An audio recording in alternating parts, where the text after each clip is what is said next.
Dans cette étude, on s'intéresse à l'évolution de la production du phytoplancton. Alors le phytoplancton, c'est un élément essentiel du système Terre, de notre système climatique. Essentiel parce qu'il est à l'origine de la production de matière organique dans l'océan, qui ensuite va servir à toute la chaîne alimentaire, jusqu'aux poissons et à la pêche. Et le phytoplancton est aussi essentiel parce qu'il va fixer du carbone, du CO2, et donc il va envoyer une partie de ce carbone vers le fond de l'océan. Donc il a un rôle essentiel dans la pompe à carbone océanique. Et on a un problème avec l'évolution future de cette production phytoplanctonique dans l'océan en réponse au changement climatique, c'est que les modèles nous donnent des réponses très différentes. Pour certains modèles, cette production va rester stable au cours du XXIe siècle, et pour d'autres modèles, cette production pourrait diminuer de façon très significative, jusqu'à moins 20% d'ici la fin du XXIe siècle. Et donc dans cette étude, on a essayé d'utiliser des observations satellitaires pour essayer de mieux contraindre cette évolution de la production phytoplanctonique, pour essayer de réduire les incertitudes sur cette évolution. Alors cette figure permet d'illustrer la problématique qui sous-tend cette étude.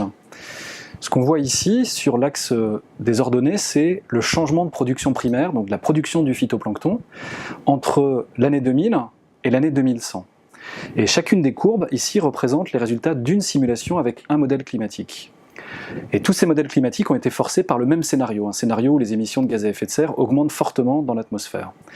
Et ce qu'on voit ici, c'est que certains modèles, par exemple le modèle rouge et le modèle bleu ici, projettent une évolution de la production primaire dans laquelle cette production reste constante au cours du XXIe siècle.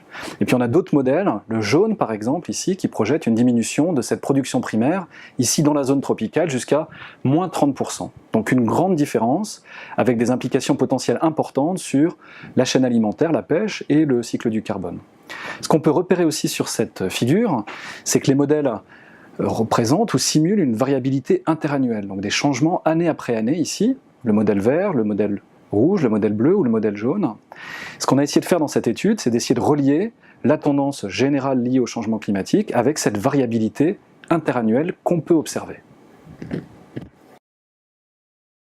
Sur cette figure, on essaie de relier l'évolution future de la production primaire, simulée par les modèles climatiques, à la variabilité interannuelle de cette production primaire en réponse à des événements naturels type El Niño.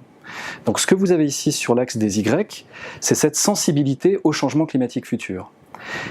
Vers le bas de l'axe des Y ici, on va représenter les modèles pour lesquels la production primaire diminue fortement en réponse à un réchauffement donné à la fin du XXIe siècle. Et au contraire, ici en haut de l'axe des Y, on va représenter les modèles pour lesquels cette production primaire est stable ou diminue très peu en réponse au changement climatique. Sur l'axe des X ici, on a la variabilité interannuelle et en particulier la réponse de la production primaire toujours à ces événements naturels que sont les événements El Niño. Et donc encore une fois, ici sur la gauche, on va représenter les modèles qui répondent fortement à El Niño par une baisse de la production primaire, et puis sur la droite, les modèles qui répondent peu à des événements type ENSO. Sur ce graphe ici, on a donc chaque point qui représente un des modèles climatiques utilisés pour réaliser ces projections, et on se rend compte que les modèles pour lesquels la production primaire diminue fortement en réponse au changement climatique sont aussi les modèles pour lesquels la réponse à ENSO est importante. Et ici, de l'autre côté, les modèles pour lesquels la production primaire répond peu au changement climatique sont les modèles pour lesquels la réponse aux événements de type El Niño est peu importante. Et en fait, on est capable de tracer une droite qui va relier l'ensemble de ces modèles. Et ce qu'on fait en traçant cette droite, c'est qu'on met en évidence une relation émergente, intermodèle, qui lie la variabilité interannuelle de la production à son évolution future. La deuxième étape va nous permettre de contraindre la projection en utilisant une observation sur, ici, l'axe des X. Les différentes lignes rouges et bleues sont obtenues à partir de données satellitaires et elles nous renseignent sur la façon dont la production primaire observée répond à un événement type El Niño. En utilisant cette contrainte, cette observation et la relation émergente, on peut projeter ce qu'on sait des dernières années ici sur l'évolution future de la production primaire. Voilà, sur cette troisième figure, on représente l'évolution de la production primaire en réponse au changement climatique. Et la courbe noire ici représente la densité de probabilité de cette évolution dans l'ensemble des modèles climatiques utilisés. Donc, à gauche du schéma ici, on aura les modèles qui représentent une forte diminution de la production primaire, et puis ici, sur la droite, on a les modèles qui représentent une faible diminution, voire une augmentation de la production primaire au changement climatique. Et la courbe noire, bien étalée ici, nous montre qu'on a une forte incertitude. On a des modèles à la fois vers la gauche ici, et puis des modèles vers la droite. Après l'application de notre contrainte émergente, cette courbe noire devient ici rouge ou bleue, en utilisant différents types d'observations. Et ce qu'on repère évidemment, c'est qu'on a changé l'étalement de cette distribution de probabilité. Et donc les modèles sont tous plus ou moins centrés ici autour de la même réponse de la production primaire, donc toujours une baisse en fonction du changement climatique, mais on a cette fois fortement réduit l'incertitude de notre réponse projetée.